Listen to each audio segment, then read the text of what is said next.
So let's start with the Jo Cox assassination then. So this happened in June 2016. It was a week before the Brexit vote. Some people have linked it to that. Jo Cox had been an MP for just 1 year, MP in West Yorkshire, a place called Batley. And if you look at her life before she became an MP, she was rubbing shoulders with some big names. Gordon Brown, Sarah Brown, Obama. She was involved with this very dubious White Helmets organization. Her husband also had connections to Gordon Brown.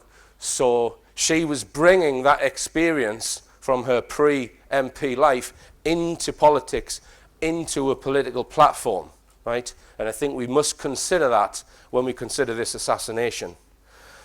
Okay, let's look at the killer then, or the alleged killer. So this is the guy who's supposed to have murdered her, Thomas Mair. Now, you need to forget everything that you've read about him in the media with regards to his character, because it really is all bullshit. I've been to Batley, and I stayed there for 3 days on one occasion, and I went there for another 2 days, and I met with 2 people who know him very well. And they told me he had no interest in right-wing politics or politics at all even. He was not political. His interests were in cats. He was a cat lover. He would walk miles to go and get food for other people's cats, and he built shelters for other people's cats. He was also a very keen gardener, so he'd spend his spare time doing other people's gardens. He was not interested in politics or far-right extremism as the mainstream media have painted him. Here's a comment that he made in his local media a few years before the murder. He states, he's talking about combating depression and mental illness. I can honestly say it has done me more good than all the psychotherapy and medication in the world. Many people who suffer from mental illness are socially isolated and disconnected from society. Feelings of worthlessness are also common, mainly caused by long-term unemployment. All these problems are alleviated by doing voluntary work. Getting out of the house and meeting new people is a good thing, but more important in my view is doing physically demanding and useful labour. This is what his 2 brothers said after it happened. His half-brother told The Guardian that Mair volunteered at a special school several times a week and had never expressed racist or even strong political views.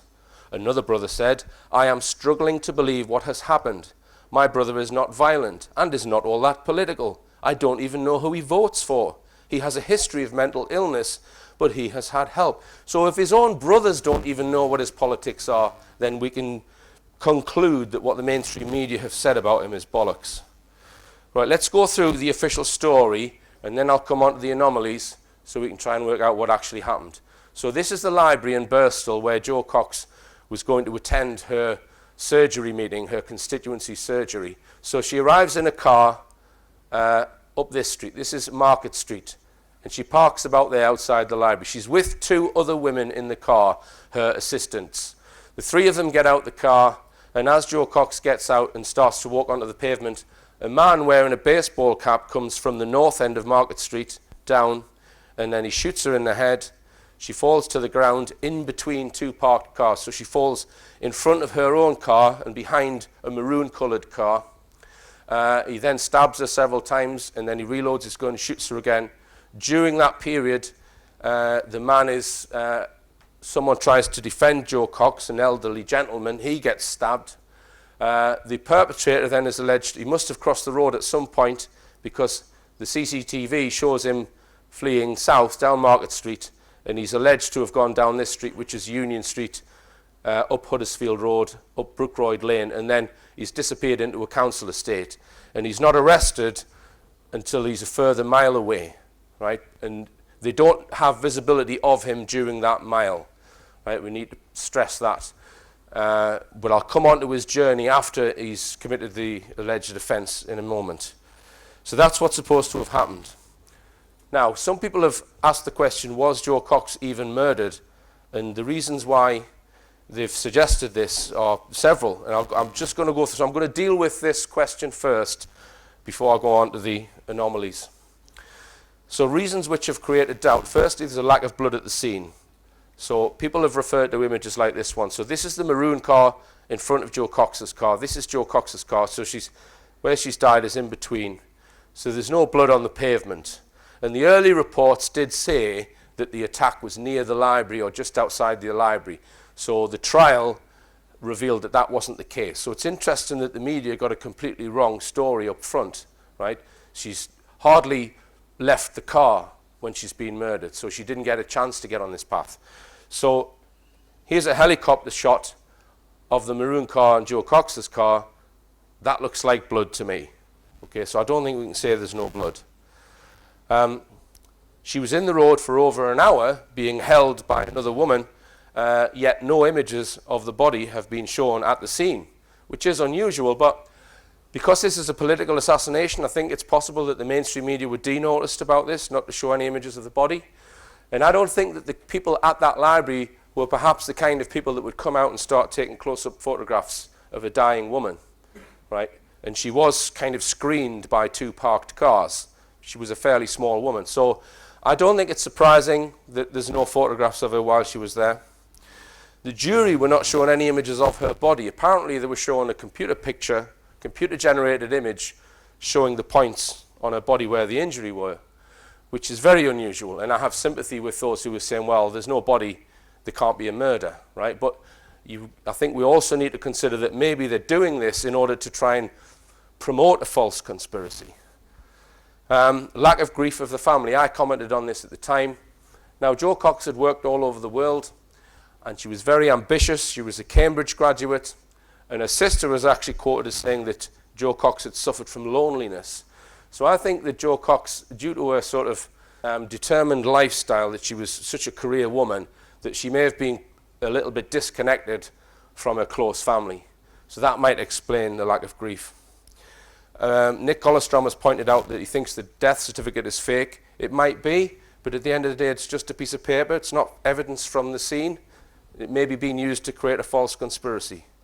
Now let's look at evidence which suggests that she was murdered. The BBC made a documentary, as they always do with these events, and all it did, as usual, was push the official story. So it didn't ask any questions. It didn't look at any anomalies, which is what they're supposed to do. Now in this documentary, there were 3 witnesses who witnessed the actual murder, or claim to have witnessed the murder. There were the 2 women in the car with Jo Cox and a guy, David Honeybell, who was in the library. And he witnessed it, and he explains how he saw the gunman take a step back, reload his gun, and shoot her in the midriff. Now, if you watch these testimonies, they seem genuine to me. If they're all fabricating, then they've been to some damn good acting classes, right? I'm inclined to believe their testimonies. Now, we've also got the fact that there were multiple witnesses in addition to those 3 witnesses in court. So at least half a dozen who backed up their account. And I'm going to quote from Nick Colostrom here. I know he's in the audience. This comes from Nick, because Nick Colostrom was at the trial. He states, "We get a whole string of witnesses testifying to Jo Cox getting out of a car, being shot and stabbed in between 2 cars, so she falls onto the pavement, then rolls into the gutter of the road." So although I know that Nick is skeptical over whether there was a death, his statement there, I think, supports the fact there was a death. There's also CCTV on Market Street of whatever did happen. Okay, it's shot at a distance. I think a lot of people have missed this. I'm just going to go through it. So this post here is a CCTV camera post, and it's looking up Market Street.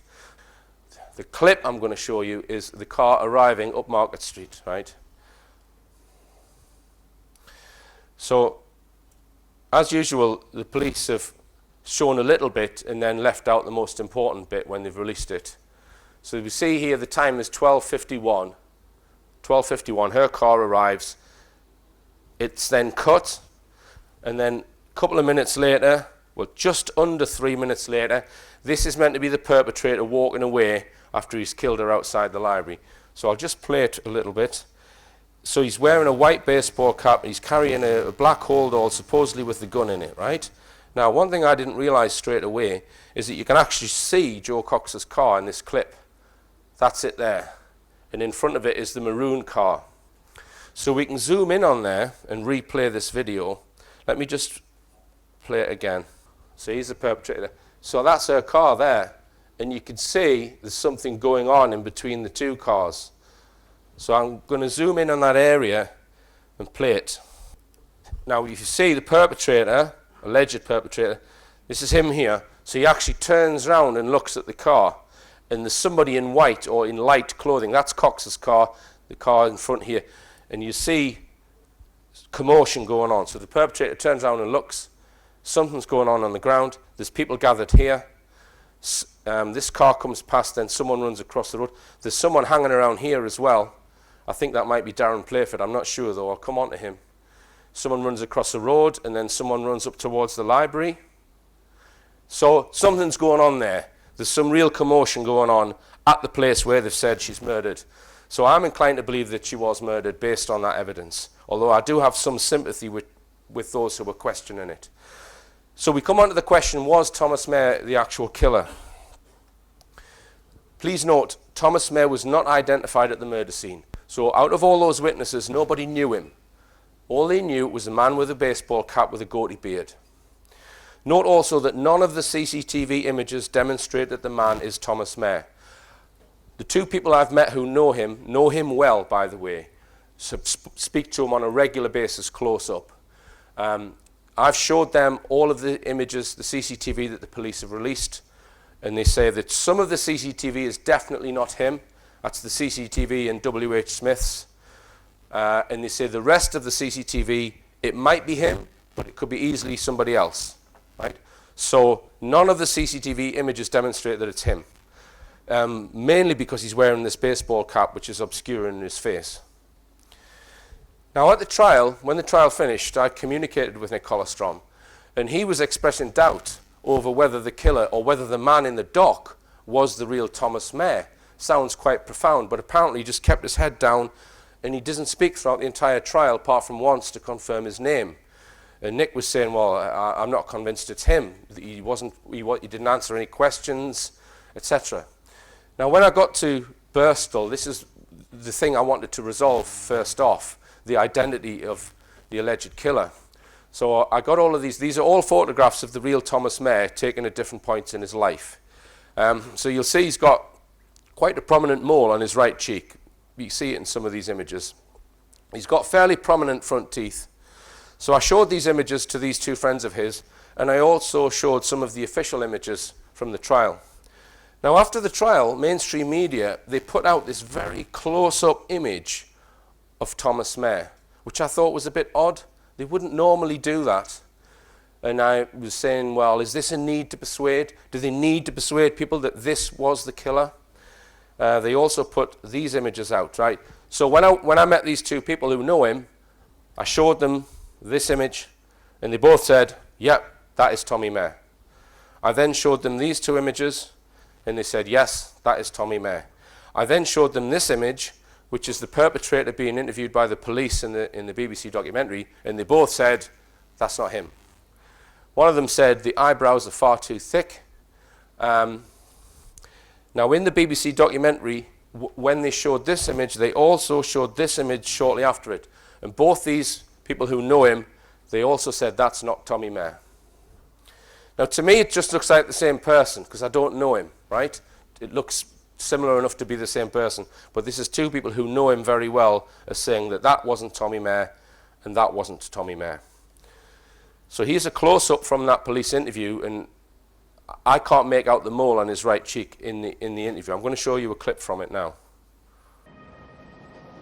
You're here for two very serious offences. Murder and attempted murder. It's murder of an MP going about a business, and attempted murder of an elderly gentleman who comes to assist her. The MP's been shot and stabbed a number of times, and the elderly gentleman has been stabbed. That's why you've been arrested, and that's why you're being interviewed. And you're choosing to sit there and say nothing at all, which is your right. However, their families, they want to know what's gone on.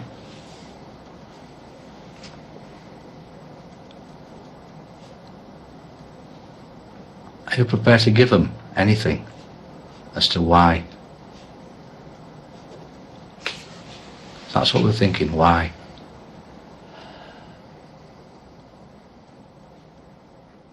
It's not uncommon for the police to sit in an interview room and listen to somebody saying no comment, but it is uncommon for us to sit and listen to somebody saying nothing, and he just simply didn't react to anything.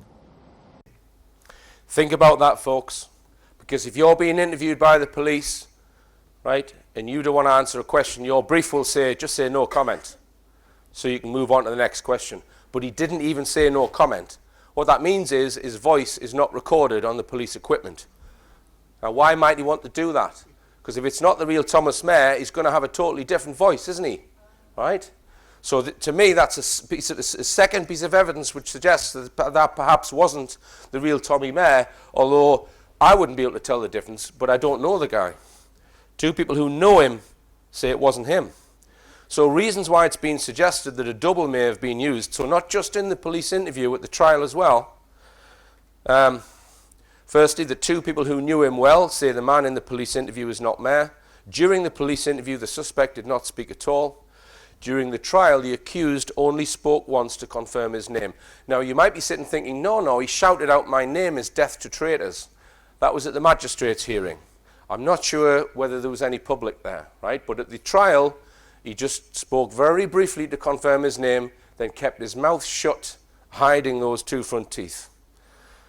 During the trial, no witness was asked to confirm the man they saw doing the murder was the man on trial. People at the trial were not sure it was the real Thomas Mair in the dock, and no defence was given by the accused. This is another key element which suggests he's a patsy. No defence was given. Now, you're going to see some facts that I'm going to present that his defence could have presented but didn't. So these all suggest that Nick Collerstrom may have been right. So this is a comment from Dr. Nick Collerstrom. No witness was asked whether the guy sitting in the dock was the Thomas Mair whom they remembered. The guy in the dock kept his eyes down, showed no interest in anything, just wrote notes and looked very bored. So think about this, folks. If it's true, let's go down this as a hypothesis. If they're using someone else, why would they do it? There's only one reason I can think of, and that's the real Thomas Mair didn't do the murder, and they're framing him as a patsy. They don't want the real Thomas Mair defending himself, saying it wasn't me, folks. I was doing someone's garden, right? So let's go down this avenue then, that we've possibly got an imposter. So we can repeat that Thomas Mair was not identified at the murder scene. No CCTV images can demonstrate whoever it was Thomas Mair. So there's no evidence from the murder scene that the killer was Thomas Mair. Let's look at the perpetrator's movements immediately after the murder, because I think the anomalies shed light on how this may have been done. So this was his path, right? This is the man in the white baseball cap is alleged to have fled down Union Street up Huddersfield Road and then disappeared into this housing estate. I'll come on to that in a second. I just want to point out a few more anomalies. Firstly, all the people who saw the murder claim the perpetrator was wearing a black baseball cap. But as we saw, the official perpetrator on CCTV is wearing a white one. There was a witness in the market, a young lad, I'm not sure if he gave evidence at the trial, he said the perpetrator fled north wearing a black baseball cap. So we've got conflicting accounts of the perpetrator with white and black baseball cap. Now, the official story states that when he got up onto Brookroyd Lane here, he went into John Nelson Close, jumped into a garden, removed his white baseball cap, and underneath was a black baseball cap. He threw his white baseball cap away, took his jacket off, and then continued on his journey up Brown Hill Road, walks about a mile, and then is arrested some time later. Now, we know this path because of a witness called Darren Playford, which I'll come on to. Now, when I showed this to the two locals who I spoke to who knew Tommy Mair, one of them said, well, Tommy wouldn't walk round there to go down Union Street. There's a gap in the fence here. He would cut across there, or he might even go diagonally across the car park, right? So they were suggesting that that person didn't have local knowledge. He may have gone down this way, but that would mean that two witnesses would have been fabricating that said he went down Union Street, because there's no CCTV of him being released in that area. So that's his official path, right? And I'm very intrigued by this part of the story where he jumps into a garden, because he's in the garden for a period of time and we're not told how long he's in the garden for. I actually think he may have gone into this house and not the garden. So as I said, the witness who has enlightened us on this evidence is Darren Playford, because Darren Playford is alleged to have seen what happened, and he starts walking down Union Street to get away. So he rings the police and gives them a running commentary, right? And he follows the perpetrator through all these streets. So he flees the scene down this street, but the perpetrator starts to follow him. So he goes up this street, sees the perpetrator go up Brookroyd Lane, sees him going to John Nelson Close for a period of time, and then also sees him go up, this is Brownhill Road. Now, the timing of this is critical. So what I did was, I've made a little video where I've walked the same path as the perpetrator. So this is at the bottom of the Market Street. That's the CCTV camera there. So I'll put a clock here just to show you how long it takes. I've speeded up the camera. So he goes down this little side street here. He turns left onto Huddersfield Road, crosses the road, and then goes into John Nelson Street or John Nelson Close. Supposedly jumps into this garden, takes his hat off, comes out again, and then he comes to this T-junction, turns right, and then turns immediate left. This is Brownhill Road. So it took me just over 3 minutes to walk that, and I was just walking at a normal pace. So it would take certainly no more than 4 minutes to get up onto Brownhill Road. Right, so it's not going to take any more than 4 minutes to get from there to there. I'll show you a little clip from the actual phone call, because I've tried to get hold of this phone call from the police. You can't get hold of it. There's only very small segments of it being put out in mainstream media. Apparently it was played at the trial, but Nick has said that he thinks that it might have been an edited version at the trial. He's not sure. Right? But I'm going to show you the brief few clips that they have released in the media. And even this clip they've rearranged it. If you hurry up, you'll get him. Okay. There's hell on this chaos. He stabs people and shot people. Right, I can see him again. You can It see, looks like you he's can taken see him his top again. off. He's taken Yes, his top off. He's got a black baseball cap. So it's a black He's got baseball. the black carrier bag in his right hand. He's got a grey shirt on. Yeah. And a with black trousers. A black trousers. Yes. Now he's walking up Brownhill Road now. And has got a black cap on. A black baseball cap has changed it. And From a white one to a black one. And he's walking up where, love?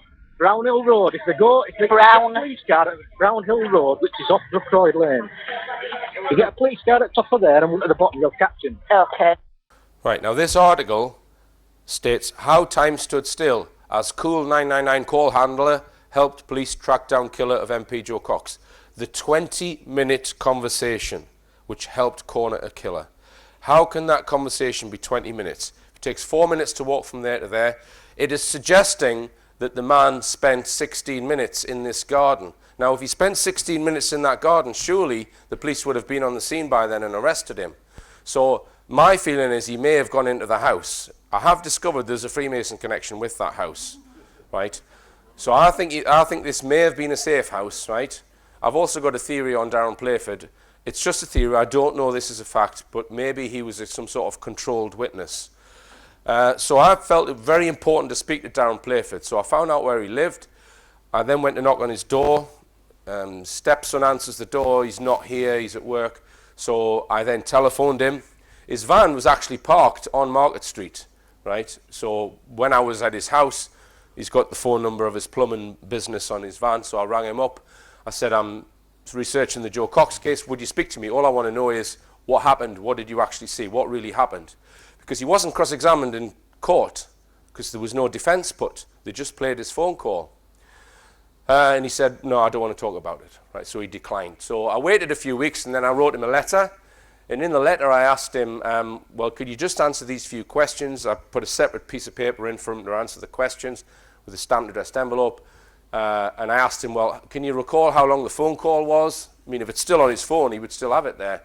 Can you recall how long the guy was in John Nelson Close? Critical piece of information. And also, what colour was the cap when you saw the guy doing the murder? So the day he got that letter from me, I get a visit from the police. This is my CCTV camera at my house, the copper, and I had to sign this piece of paper saying that I acknowledged that he's put a complaint in against me for harassment. And all I had done is phoned him once and wrote him a letter, right? And he's gone to the police, and I was warned by this copper, do not go and speak to him, otherwise you'll be in deep trouble, right?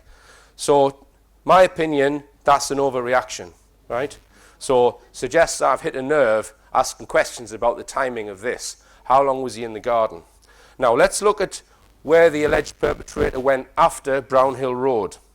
See, there's no way it can be 20 minutes because when the perpetrator is arrested, it's about a mile away, and it only takes 17 minutes to walk from there to the point where he's arrested. And Playford was not at that point. So it suggests that there's time passed in this journey, probably either at the house or in the garden. So the time to walk to the arrest scene, this is where he's arrested in this cul-de-sac here. It's called Rysdale Avenue. So he's walked up Brownhill Road, along these roads in this housing estate, onto a main road, and he's just walked off the main road into a dead end here and been arrested. I'll come on to the arrest in a second. So it takes 17 minutes to walk from there to there. He left the murder scene at 12:53, as we saw on the CCTV. He was arrested at 13:35, so that's 42 minutes, right? It does not take 42 minutes to walk that distance. So this is lending weight to him being in John Nelson Close for quite a long period, maybe even longer than 16 minutes, perhaps 20 minutes at this point. Now, there is another piece of evidence on this corner. There's a CCTV camera from a domestic property. I'll just show you it. And he is seen walking past, right? And he actually walks around this corner. Now, there's no timestamp on that, so you can't tell where it's placed. I've shown this moving sequence, this CCTV sequence, to the two witnesses who know him, and they both said it could be him, but it could easily be somebody else. There's not enough detail there to identify him. And the house that this CCTV camera is at is the house of Paul Playford, who is Darren Playford's brother.